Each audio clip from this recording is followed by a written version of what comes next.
오늘은 부활주일을 보낸 후 두 번째 맞이하는 주일입니다. 오늘 사도행전 6장 1절부터 7절까지의 말씀을 통하여 믿음과 성령이 충만한 사람에 대해서 함께 나누겠습니다. 지난주에는 부활 이후 온전한 사람으로 사는 삶의 모습에 대해서 함께 나누었습니다. 기억나시나요? 주보에 요약된 성경 구절도 있고 또 온전한 사람을 이루라 요약된 것도 있고 한데, 자, 하나님께서 기뻐하시는 진정한 성도의 삶은 먼저 부활하신 예수 그리스도를 만난 기쁨으로 충만한 삶을 살아야 된다. 그리고 보혜사 성령님으로 충만하여 허락하시는 권능을 받고 땅끝까지 이르는 증인의 삶을 살아야 한다. 더 나아가서 가르치고 양육함으로 또 다른 제자를 재생산하는 믿음의 계승을 이루어야 한다라고 말씀을 나누었습니다. 저와 여러분 모두가 온전한 사람의 삶을 사는 진정한 성도로서 주님이 기뻐하시는 뜻을 따라 순종하여 건강한 공동체 이루게 되기를 간절히 소망합니다. 온전한 사람을 이루어 진정한 성도의 삶을 사는 이들이 늘어나게 되면 그 공동체는 날마다 구원받는 백성들이 점점 더 많아지게 된다는 겁니다. 그래서 초대 예루살렘 교회, 성령으로 충만한 교회는 하루에 3,000명 또는 5,000명이나 되는 사람들이 회개하고 변화되어 구원을 받았지요.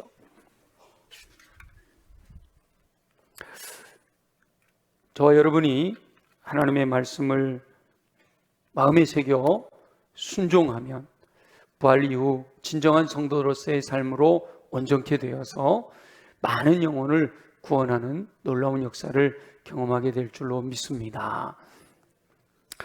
성령이 충만해서 천국의 모형으로 세워진 초기 예루살렘 교회도 여러 가지 위기를 겪게 됩니다. 이 사람들이 모여 있는 곳에는 항상 이렇게 위기가 있고, 또 사단은 성령으로 충만해서 천국 공동체 이루는 것을 싫어하거든요. 그러니까 어떻게 하든지 뚫고 들어와서 분열하게 만들지요. 첫 번째 위기는 아나니아와 삽비라에 의한 거짓 헌신의 위기였습니다. 많은 분들이 재산을 팔아서 드렸더니 온 성도들이 다 칭송을 한단 말이죠. 그래서 아나니아와 삽비라도 재산을 팔았는데 팔고 나니 욕심이 생겼어. 그래서 일부를 감춰두고 나머지를 드렸단 말이에요. 그랬다가 성령으로 충만한 베드로에 의해서 그 거짓 헌신이 드러나 더 이상 이 위기가 확산되지 않고 위기가 잘 해결되는 은혜를 누렸죠. 그리고 점점 사람들이 많아지니까 기득권자들이 핍박을 한단 말이에요. 복음 전하지 마라, 잡아 가두기도 하고. 그럴수록 이 내부는 더 단단하게 결속이 되는 거죠. 외부로부터의 핍박은 오히려 내부를 결속시키는데, 문제는 내부에서 발생하는 문제가 교회 공동체를 흔들어 놓더라라는 겁니다. 제자들의 숫자도 많아지고 진정한 헌신을 통해서 재정도 넉넉해짐으로 가난한 사람들을 구제하였는데, 이 구제하는 데서 문제가 발생한 거예요. 우리 방송실 더위가 살짝 갔으니까 에어컨은 꺼도 될 것 같아요. 추워서 기침하시는 분들이 생기는 것 같아요. 네, 감사해요. 사도들이 이렇게 헌금한 재물을 가지고 가난한 사람들을 구제하는 중에 어떤 문제가 생겼는가 하면 헬라파 과부들이 구제에서 제외되는 일이 발생을 했다라는 겁니다. 그로 인해서 헬라파 유대인들은 히브리파 사람들을 원망했다라는 거예요. 그러니까 이걸 어떻게 이해를 하면 좋은가 하면, 우리 교회는 98주년이 됐잖아요. 근데 우리 교회는 98주년 된 교회에 비해서는 텃세가 그렇게 심하지는 않아요. 근데 어떤 교회는 그런 교회가 있어요. 개척 멤버들, 창립 멤버들의 기존의 멤버들이 딱 이렇게 스크럼을 짜고 있으면 새로운 사람들이 들어와 가지고 거기에 이렇게 잘 적응하지 못하는 그런 경우들이 생겨요. 그러면 이 잘 적응하지 못하는 사람들이 기존에 있던 사람들을 원망하는 거죠. 니네들끼리 끼리끼리 논다 막 이러면서 이제 원망하게 되는 일들이 발생하는 거예요. 히브리파라는 사람들은 본토 사람들이라는 거예요. 헬라파 사람들은 해외로 디아스포라로 갔다가 돌아온 사람들을 헬라파 이렇게 말을 하거든요. 이렇게 자칫 잘못하면 사도들이 의도적으로 헬라파 과부들을 배제시킨 것은 아닌데도 불구하고 본인들이 소외되다 보니까 그것에 대한 불만이 생기는 거죠. 그래서 불평을 하게 되는 겁니다. 이 불평을 하게 되는 것에서 끝나면 또 괜찮은데 자칫 잘못하면 교회가 그로 인해서 분열되게 되는 거예요. 뭉치게 되는 거죠.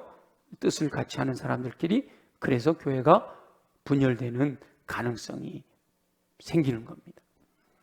그때 이 12 사도들이 기도하는 가운데 이 문제를 어떻게 해결할까? 그래서 제자들을 불러 모아서 해결책을 제시하는데요. 사도들은 하나님의 말씀을 제쳐놓고 접대를 일삼는 것, 구제하는 일에 힘쓰는 것이 마땅하지 않다라고 판단을 했습니다. 그러면 제 헌금이 들어오고 그것으로 우리가 배불리려고 하는 게 아니고 봉사하고 섬겨야 되는데 그 일은 누가 할 거냐? 그래서 사도들이 제시한 해결책은 그 예루살렘 공동체 내에서 칭찬 듣는 충성스러운 일꾼 7명을 선택해서 그들에게 구제하는 일을 맡기겠다. 그리고 사도들은 오로지 기도하는 일과 말씀 사역에 힘쓰겠다라고 하는 해결책을 제시했던 겁니다.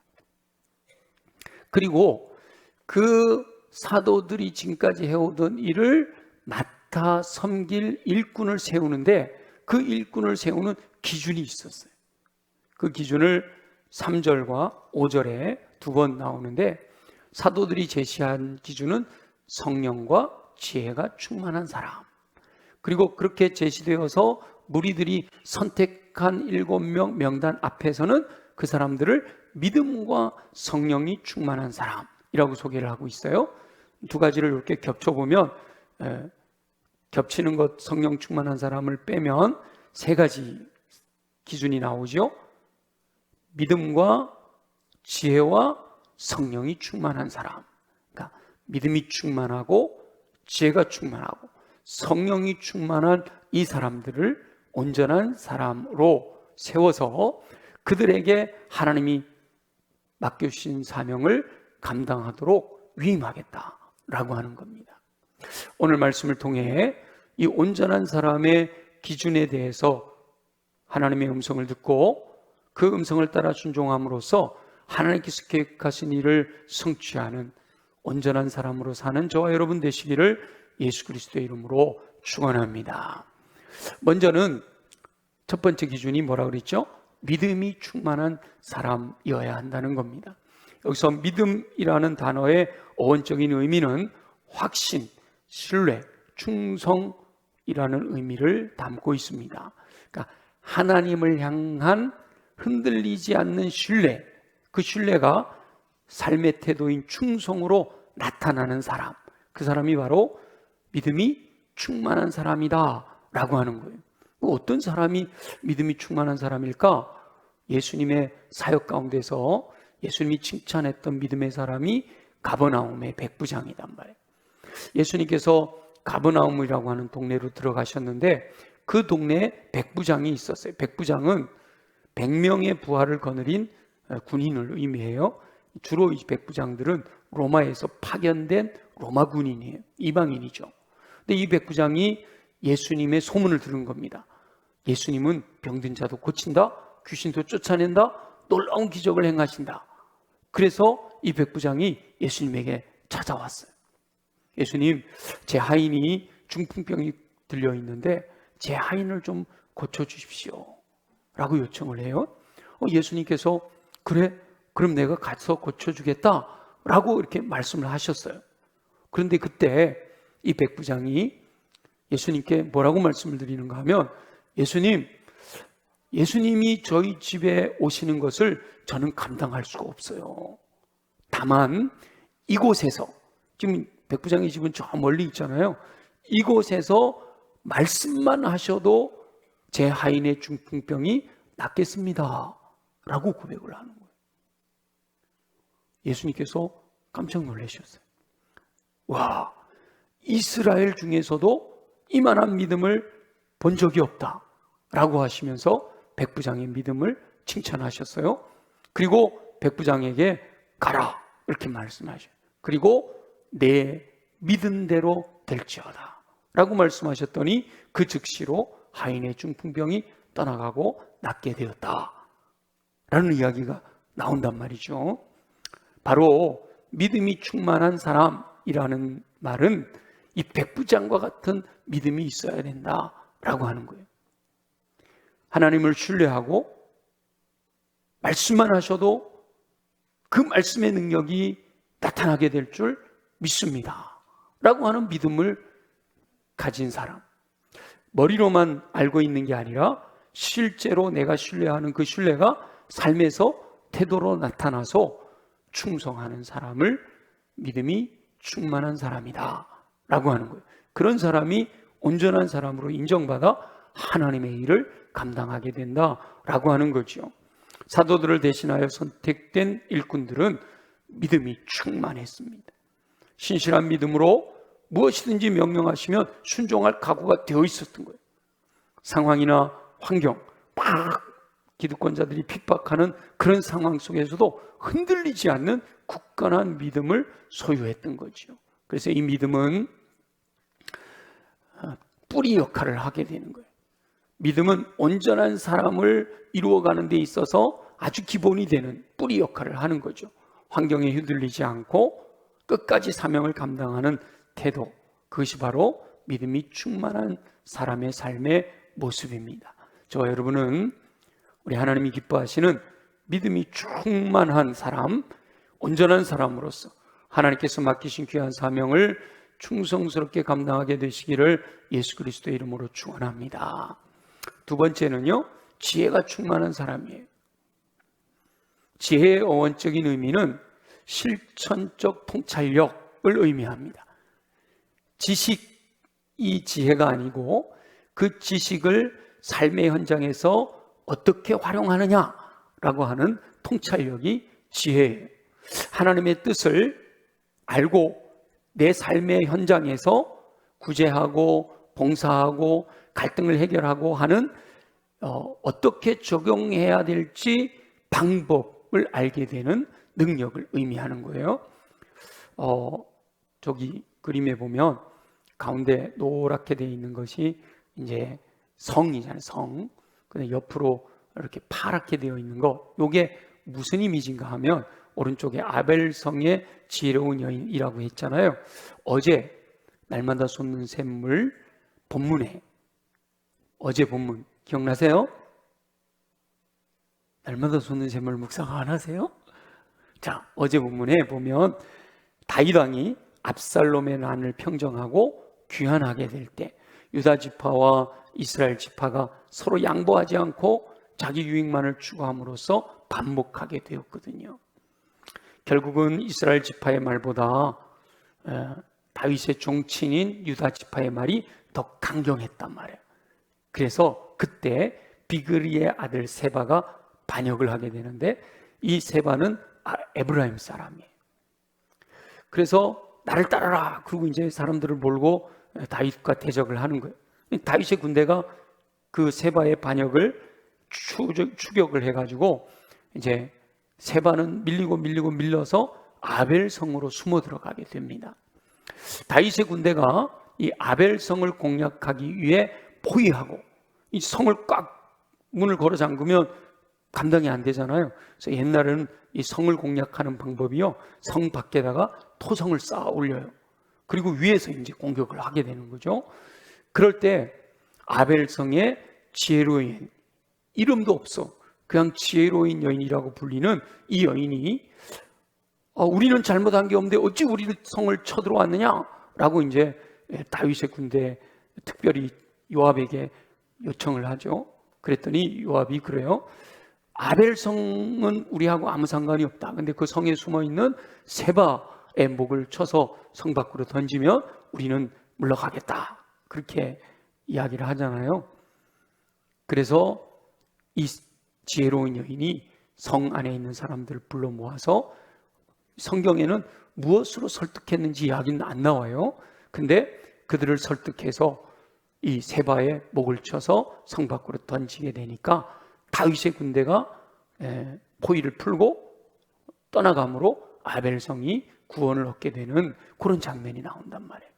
바로 이렇게 아벨성의 지혜로운 여인처럼 통찰력을 가지고, 야, 이러다가는 우리 성이 망하겠구나, 어떻게 해야 될까? 이스라엘 다윗 군대와 교섭을 하고, 또 어떻게 하면 구원을 받을지 알게 되니까 그걸 가지고 또 성 안에 있는 사람들을 설득하고, 그래서 그 문제를 해결하는 통찰력을 가지고 자신이 속한 공동체를 구원하는 사람이 지혜로운 사람이다 라고 한다는 거죠. 지혜로운 사람, 이 지혜가 충만한 사람이 섬기는 공동체는 언제나 든든히 서게 됩니다. 우리 교회 안에 이런 지혜로운 성도님들이 많아지시기를 간절히 소망합니다. 이 지혜는 무슨 역할을 하는가 하면 성령님의 감동을 어떻게 삶의 현장에서 구체적으로 적용할 수 있는지 방법을 알려주는 거예요. 지혜는 성령의 인도를 구체적인 삶의 열매로 바꾸는 방법을 의미하는 거다라고 하는 거죠. 그래서 지혜로운 사람은 자신이 속한 공동체를 구원하는 귀한 일을 감당하게 되는 거죠. 저와 여러분은 하나님께서 허락하시는 지혜가 충만해서 온전한 사람으로서 저와 여러분이 속한 가정과 직장과 교회와 국가를 건강하게 세우는 일에 귀하게 쓰임받게 되시기를 예수 그리스도의 이름으로 축원합니다. 그리고 세 번째는 성령이 충만한 사람이어야 된다라고 말씀하셔요. 성령이라는 단어의 어원도 바람, 숨결이라는 뜻이 있어요. 다시 말하면 하나님이 사람을 지으시되 흙으로 지으시고 그 코에 생기를 불어넣으셨다 그러잖아요. 이 생기를 불어넣으신 숨결, 그게 바로 하나님의 영, 성령을 말씀하는 거예요. 이 성령으로 충만한 사람이다 라는 말은 나는 죽고 내 생각, 내 판단, 내 고집, 나는 죽고 하나님의 숨결인 성령님이 내 마음을 감동하실 때마다 그 통제를 따라, 그 인도하심을 따라 순종함으로써 내 뜻대로 사는 것이 아니라 성령님의 뜻대로 살아가는 삶의 모습, 그게 바로 성령 충만하다라고 말씀하고 있는 겁니다. 성도는 자신의 힘이 아닌 보혜사 성령님으로 충만하게 될 때 비로소 이기심을 버리고 공동체를 살피는 온전한 존재가 되는 거예요. 성령으로 충만하지 못하면 전부 자기 유익만을 추구하게 되는 거죠. 그런데 보혜사 성령으로 충만하게 되면 육체의 욕심을 따르지 않고 성령님께서 인도하시는 대로 철저하게 순종함으로써 충성하는 하나님의 뜻을 이루는 삶을 살게 된단 말이에요. 사도들의 일을 돕기 위해서 7명이 선택이 되었습니다. 근데 7명의 이름이 나오는데 아까 7명 이름 보니까 여러분 잘 아는 이름은 2사람밖에 없잖아요. 그렇죠? 나머지 5사람은 그 뒤로 이름이 거론이 되지를 않아요.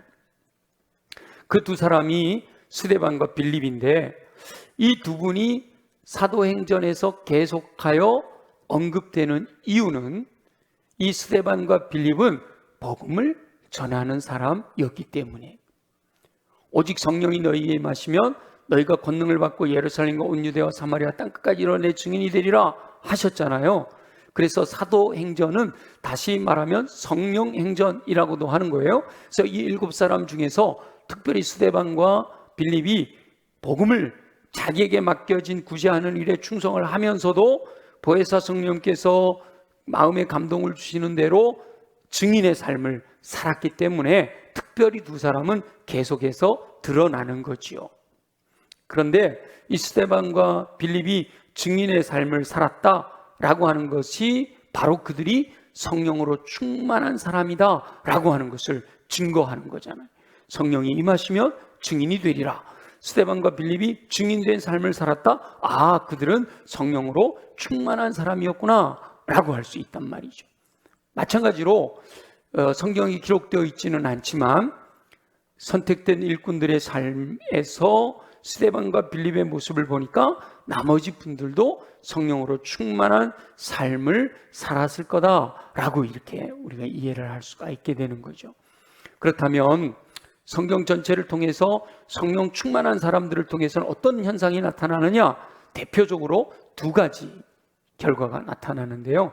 성령으로 충만하게 되면 인격의 열매를 맺게 됩니다.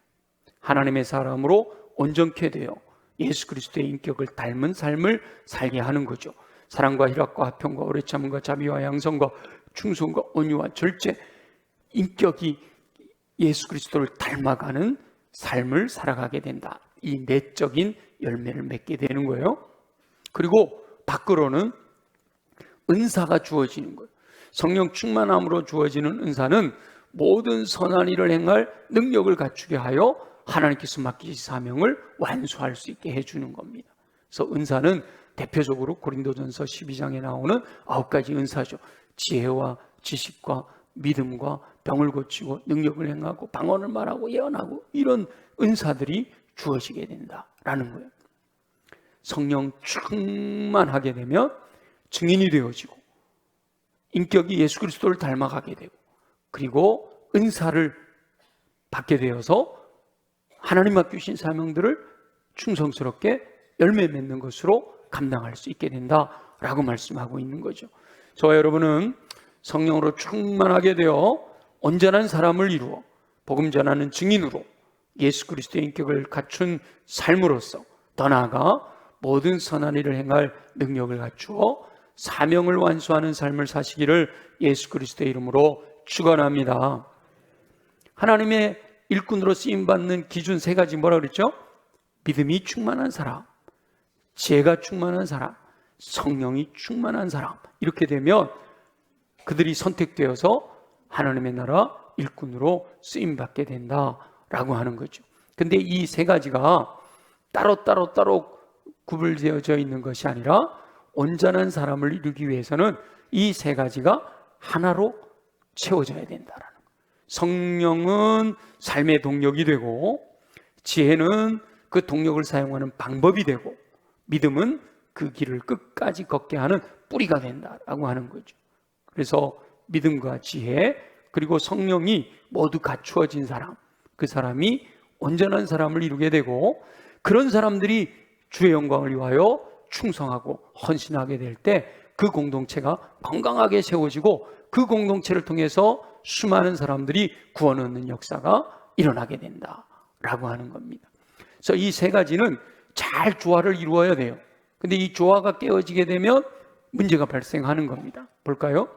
성령 충만하여 뜨겁지만 지혜가 없으면 고린도 교회처럼 분란이 일어나요. 고린도 전서 12장이 은사장으로 구분되는 이유는 이 고린도 교회를 향해서 사도 바울이 성령의 감동을 통하여 편지를 쓴 내용이 그 안에 들어있기 때문이잖아요. 고린도 교회는 성령이 충만한 교회였어요. 근데 지혜가 없었어. 그러다 보니까 서로 파당을 지었어요. 나는 아볼로파야, 나는 게바파야, 나는 베드로파야, 나는 예수 그리스도파야, 바울파야 이래가지고 파당이 지어진 거예요. 그때부터 요즘도 이렇게 그룹을 짓는데 그때부터 아볼로를 사모하는 모임 아사모, 베드로를 사모하는 모임 베사모, 교회 안에서 말이죠. 그 다음에 그리스도를 사모하는 모임은 그사모, 바울을 사모하는 모임은 바사모. 이렇게 그룹이 세워져 가지고 서로 우리가 최고라고 그러면서 파당이 일어났단 말이에요. 지혜는 있으나 믿음이 없는 불균형이 일어나면요, 계산적인 사람이 되는 거예요. 믿음이 있으면 헌신적인 사람이 되는데, 지혜는 있는데 믿음이 없으니까 계산적인 사람이 돼요. 그래서 이 셋이 완전히 조화를 잘 이루게 될 때 온전한 사람으로 세워지게 되고, 그들이 섬김으로 건강한 공동체를 세울 수 있게 된다라는 겁니다. 사도들이 이 위기를 어떻게 극복할까 결단하고, 우리는 말씀과 기도에 집중하고 7명의 일꾼들을 세워서 그들에게 구제하는 일을 맡겼다. 그리고는 뒤에 아무 일이 없어요. 다른 얘기가 6절에서 7절로 넘어가는데 어떤 일을 했다 이런 얘기가 없는데, 헬라파 과부들이 구제해서 빠진 것 때문에 불만이 생겼었잖아요. 근데 이렇게 일꾼들을 세우고 난 뒤에 불만이 사라졌어요. 불만이 사라졌다는 얘기는 그 세워진 일꾼들이 어떻게 했다는 거예요? 일을 잘했다는 거잖아요. 그래서 이 세워진 일꾼들이 믿음과 지혜와 성령이 충만하여 지혜롭게 일을 한 게 분명하다라고 하는 거죠. 그들의 섬김으로 인해 교회 공동체가 더욱 든든히 세워지게 되었다라고 하는 겁니다. 성경은 이들이 구제하는 일을 어떻게 지혜롭게 했는지 그런 것에 대해서는 더 이상 언급하지 않아요. 더 이상 언급하지 않았다라고 해서 그 일이 중요하지 않다라는 건 아니에요. 그 일도 매우 중요한 거예요. 하나님의 나라를 이루는 공동체를 섬기는 일에는 좋은 일, 나쁜 일의 구분이 없어요. 어떤 일이든지 모두가 다 중요하단 말이죠. 교회 안에는 위원회, 또 팀, 이런 조직을 통해서 교회 공동체를 건강하게 세우도록 많은 일들을 하는 일꾼들이 있단 말이에요. 근데 그들 중에는 드러나는 것도 있죠. 그러나 숨겨진 일들도 많이 있어요. 우리 메쇼라림 같으면 드러나 있잖아요. 그죠? 특별석에다가, 그죠? 또 이렇게 특별한 옷을 입게 해서 이렇게 드러나게 한단 말이에요. 그러니까, 와, 메쇼라림 성가대는, 대단해, 멋져. 그런데 숨겨져 있는 데서 섬기는 분들은, 나 뭐야? 이럴 수 있다라는 거예요. 그러나 하나님의 나라, 교회 공동체를 세워가는 데 있어서는 드러나는 일도 귀하고 숨겨진 일도 귀한 줄로 믿습니다. 숨겨져 있지만 그들의 섬김으로 교회가 건강하게 서게 되는 거죠. 교회는 그리스도의 몸이라고 그랬어요. 그리스도의 몸 중에 드러나 있는 것들이 있잖아요. 손, 발, 이렇게 얼굴 이런 거 다 드러나 있잖아요. 근데 숨겨져 있는 것들이 있어요. 어떤 게 있어요? 심장, 폐, 위장 이런 것들 다 안 보이잖아요. 숨겨져 있잖아요. 여러분 어느 게 더 중요해요? 그럴 줄 알았어요. 숨겨져 있는 게 중요하다고 그럴 줄 알았는데 사실은 다 중요해요. 그렇죠? 드러나 있는 거나 숨겨져 있는 거나 다 중요한 거예요. 우리 교회 안에 섬기는 분들 중에 숨겨져 있는 분들 중에는 재정을 감당하는 분들이 있어요. 재정을 감당하는 분들이 있는데, 여러분들이 헌금을 하면 봉헌을 하잖아요. 그러면 이제 저 봉헌한 헌금들을 또 재정부실에서 다 모아다가 누가 얼마 했는지 다 체크하고요. 그래서 한 주간 동안에 지출한 지출과 이번에 들어온 수입과 딱 맞춰가지고 수입 지출이 딱 맞으면 그걸 이제 컴퓨터상에다가 입력을 해가지고 장부로 딱 뽑아서 오후 1시가 넘어가면 제 책상 위에 딱 올라와요. 그럼 제가 검토하면서 사인을 하거든요. 그리고 영수증 첨부한 거 다 전표 검토해갖고 사인을 다 해요. 그래서 주일 오후가 되면 이전 일주일까지 모든 게 딱 정리가 되는 거란 말이에요. 지난주에도 제가 딱 사인을 했어요. 근데 주중에 서류가 하나 또 올라왔어요. 그래서 권사님 이거 뭐예요?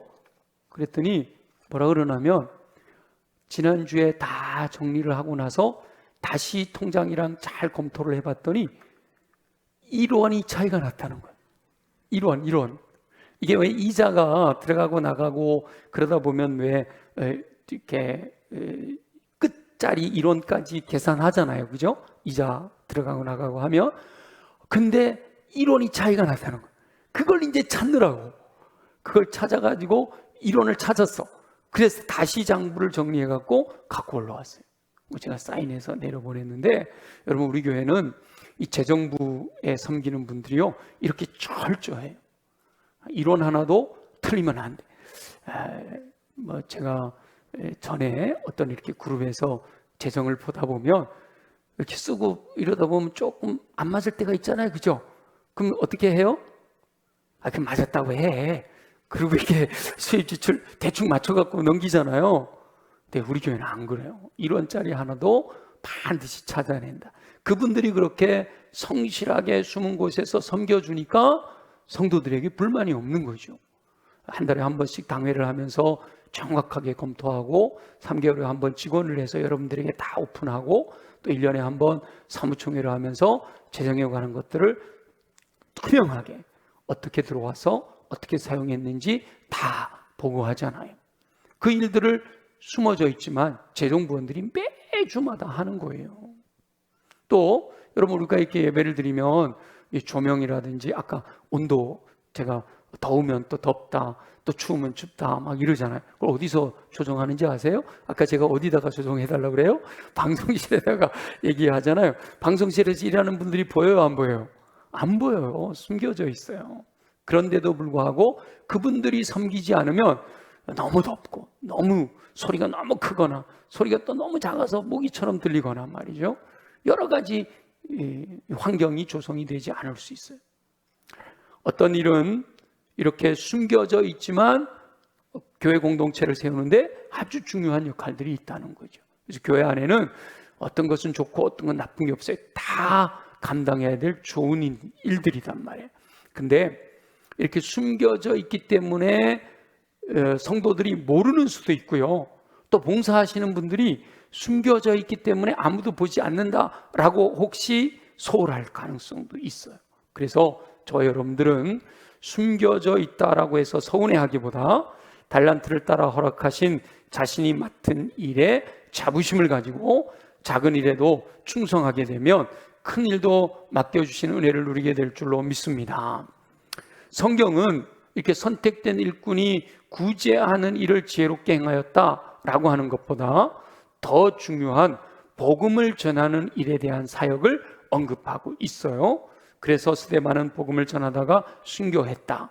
또 빌립은 사마리아까지 이르러 복음을 전했고 에티오피아 내시를 전도함으로 아프리카 복음화에 지대한 영향을 끼쳤다. 이 사도행전은 성령행전이기 때문에 그것에 초점을 맞췄어요. 그렇다고 해서 나머지 5분들이 사역을 하지 않았느냐? 아니라는 거예요. 그들도 자신들이 맡은 분야에서 충성을 다했다라고 하는 거죠. 다만 사도행전이 성령의 역사를 기록하고 있기 때문에 생략되었을 뿐이다 라고 하는 거예요. 하나님의 나라 치부책에는 모든 것이 다 기록되어 있는 줄로 믿습니다. 자신이 행하는 일이 드러나지 않는다고 해서 사람들에게 칭찬 듣지 못한다라고 해서 흔들리지 말고 오직 하나님께서 맡겨주시는 은사를 따라 충성하는 삶을 살아야 할 줄로 믿습니다. 중요한 것은 뭐라고요? 하나님께서 일을 맡기시는 사람의 자격이 있잖아요. 3가지 뭐라고 얘기했죠? 믿음이 충만한 사람, 지혜가 충만한 사람, 성령이 충만한 사람이어야 한다라고 했습니다. 그렇게 선택된 온전한 사람들의 충성으로 하나님의 말씀은 점점 더 왕성하여, 하나님의 말씀이 점점 더 왕성하여 가고 예루살렘에 있는 제자의 수가 더 힘이 많아지고 심지어는 허다한 제사장의 무리, 율법으로 똘똘 뭉쳐있는 이 제사장의 무리도 이 도를 반대하던 그들도 이 복음의 도에 복종하는 역사가 일어나게 되었다라고 말씀하고 있죠. 결국 온전한 사람이 세워졌을 때 교회는 본질인 말씀과 기도에 집중할 수 있었고 또 섬기는 분들이 숨은 곳에서 섬겨주심으로 말미암아 복음은 확장되어지고 하나님의 나라가 더 건강하게 세워지게 되었다라고 하는 겁니다. 초기 예루살렘 교회는 이렇게 사도들이 지혜롭게 판단함으로 위기를 극복하고 놀라운 역사를 이룰 수가 있었습니다. 아무쪼록 저와 여러분도 믿음과 지혜와 성령으로 충만하여 온전한 사람을 이루어 하나님께서 허락하시는 사명을 충성스럽게 감당함으로 우리 교회 공동체를 건강하게 세워가며 하나님께서 예비하신 은총 가운데 승리하는 삶을 살게 되시기를 예수 그리스도의 이름으로 축원합니다. 주신 말씀을 기억하면서 우리 함께 하나님, 그렇습니다.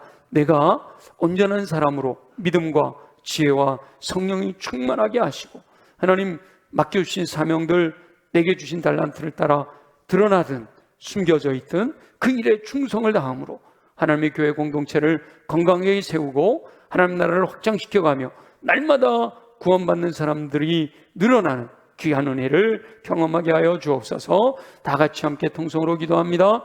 하나님께서 기뻐하시는 온전한 일꾼을 세워 공동체의 위기를 극복하시는 우리 주 여호와 아버지 하나님, 부활 이후 진정한 성도의 삶을 살 수 있도록 은총을 베푸시니 감사합니다. 성령으로 충만한 성도들을 통하여 건강한 공동체를 세워가시니 감사합니다. 그러나 건강한 공동체에도 사단의 미혹을 통하여 위기가 올 수도 있음을 깨닫게 하시옵소서. 거짓 헌신이 있을 수 있고 너무 분주하여 놓치는 일들도 있을 수 있음을 예루살렘 공동체를 보면서 깨닫게 하시니 감사합니다. 성령으로 충만한 베드로를 통하여 거짓 헌신의 위기를 극복하게 하신 것처럼 주여 우리 교회 리더들을 성령으로 충만하게 하셔서 어떠한 위기가 다가오든 지혜롭게 감당할 수 있도록 은혜를 베풀어 주시옵소서. 일이 많아 분주함으로 놓치는 일들도 불만이 생기게 됨을 깨닫게 됩니다. 사도들이 결단하고 일을 맡아줄 일꾼을 세울 수 있도록 결단하게 하신 것 감사합니다. 일꾼들을 세울 때 그 기준을 믿음과 지혜와 성령의 충만한 사람으로 정한 것을 보며 지혜를 얻을 수 있게 도와주옵소서. 믿음이 충만하여 흔들리지 않는 든든한 뿌리가 형성되게 되기를 소원합니다. 지혜가 충만하여 통찰력을 가지고 성령의 감동을 구체적으로 적용할 수 있는 방법을 강구하여 공동체를 구원하게 하여 주옵소서. 성령이 충만하여 허락하시는 능력으로 풍성한 열매를 거두게 되기를 소원합니다. 드러나지 않고 숨겨진 일을 한다고 불평하지 않게 하시고 작은 일일지라도 맡겨주심에 감사하며 충성을 다하게 하여 주옵소서. 믿음과 지혜와 성령이 충만하여 하나님께서 기뻐하시는 온전한 사람을 이루어 하나님께서 쓰시는 일꾼으로 교회 공동체에 든든히 세워가며 하나님 나라를 확장시켜가는 충성스러운 일꾼 되게 하여 주시옵소서. 허락하실 줄 믿습니다. 감사합니다. 영광을 받아 주시옵소서. 살아계셔 역사하시는 우리 주 여호와 아버지 하나님, 오늘도 이 아침에 예루살렘 교회 공동체의 위기를 극복했던 사건을 묵상하며 하나님이 쓰시는 사람, 온전한 사람, 그들은 바로 믿음이 충만한 사람, 지혜가 충만한 사람, 성령이 충만한 사람이고 그들에게 일을 맡기실 때 그들이 충성을 다함으로 교회가 건강하게 세워져 가고 하나님 나라가 확장되어져 가는, 구원받는 백성들이 더하여가는 놀라운 역사를 허락하심을 배웠습니다. 주님 도전하시는 말씀을 따라 내 마음에 말씀을 깊이 새겨 하나님을 신뢰하는 믿음, 하나님이 주신 지식을 이 땅에 펼쳐가는 삶의 통찰력, 무엇보다 나가 아닌 성령님의 이끄심을 따라 살아갈 수 있는 충성스러운 일꾼 되게 하여 주셔서 하나님의 뜻이 하늘에서처럼 땅에서도 성취되는 귀한 은혜를 누리며 승리하게 하여 주옵소서. 그러기 위해 육체가 강해야겠습니다. 우리 연약한 부위에 손을 얹고 믿음으로 함께 기도합니다. 낯설은 예수 이름으로 명하노니 모든 육체의 질병은 뿌리째 뽑혀 떠나갈지어다. 그래야 독수리 날개친 같은 수임을 공급받아 맡겨진 사명 활력 있게 힘 있게 강하게 쓰임받는 삶 되게 하여 주옵소서. 가슴에 손을 얹고 기도합니다. 마음을 무너지게 하는 어둠의 권세들아 예수 이름으로 명하노니 묶임 받고 떠나갈지어다. 악한 영이 내 안에 심어놓은 모든 더러운 것들은 예수 보혈의 능력으로 정결하게 깨끗하게 새롭게 될지어다. 그래서 마음이 착하고 좋은 마음 옥토로 준비되게 해주셔서 하나님의 말씀이 임하실 때마다 아멘으로 받아 믿고 순종하여 인내함으로 30배 60배 100배 열매 맺어 하나님 영광 나타내게 하여 주옵소서. 주님, 그러나 내 힘으로 어렵습니다. 오직 성령의 권능으로만 되는 주를 믿사오니 사모하는 영혼들마다 성령으로 충만하게 하여 주시옵소서. 성령의 불로 임하여 주옵소서. 그 배에서 생수의 강을 넘치게 하여 주옵소서. 그래야 열매와 은사를 통해 하나님이 세워가시는 충성스러운 일꾼 되어져 하나님 영광 나타내며 주님께 영광과 찬양과 존귀 돌려드리며 승리하는 삶을 살아가도록 도와주시옵소서. 허락하실 줄 믿습니다. 감사합니다. 예수 그리스도의 이름으로 축복하며 기도합니다. 아멘. 우리 다 함께 일어나